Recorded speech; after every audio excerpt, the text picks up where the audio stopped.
आप कोई काम इसलिए समय रहते हुए पूरा नहीं कर पाते क्योंकि आपका ध्यान लगातार भटकता रहता है।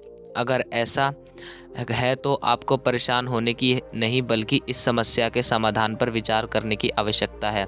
दरअसल ध्यान भटकना या फोकस न रख पाना यह एक तरह की मानसिक समस्या है जिसे आप कुछ रेगुलर प्रैक्टिस और ज़रूरत होने पर कुछ खास देवराव की मदद से ही कर सकते हैं। हालांकि यह कोई बीमारी नहीं होती है, बल्कि आप अगर अलग अलग चिकित्सा परिस्थिति के इस समस्या का कोई अलग नियमों से जाना जाता है और अलग अलग कारणों से जोड़कर देखा जाता है। हालांकि कुछ खास प्रैक्टिस ऐसी है जो हर चिकित्सा पद्धति में इलाज के दौरान कराई जाती है। इनके बारे में यहाँ विस्तार से जानें।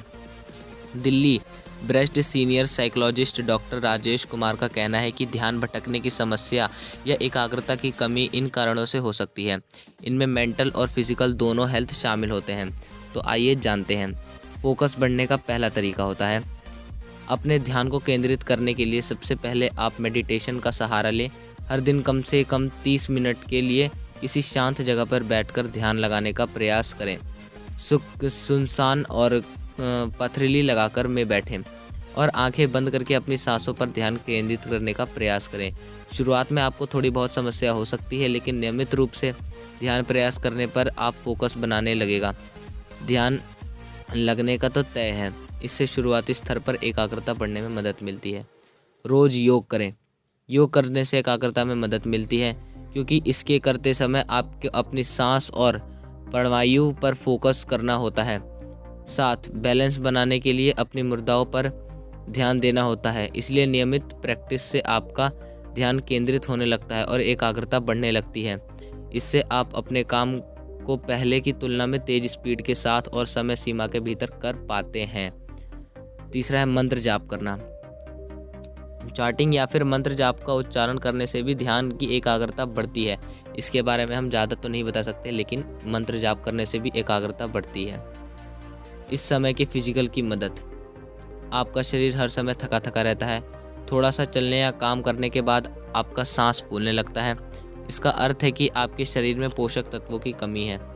इनमें आयरन की कमी है, फॉलिक एसिड का अभाव और अन्य न्यूट्रिएंट्स का अभाव भी शामिल हो सकता है।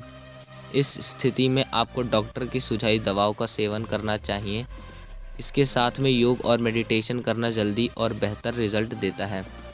ऐसे में यासराइट की मदद लेनी चाहिए। बिना बात गुस्सा आता है। बिना किसी कारण रोने का मन करता है।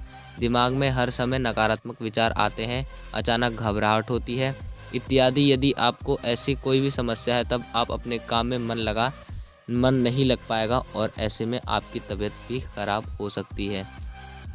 तो जो टिप्स आपको बताए हैं इसको फॉलो करें और इसी पर चले तो आपका एकाग्रता और मन अपने आप शांत होने लग जाएगा। यानी इससे 2 फायदे होंगे आपको।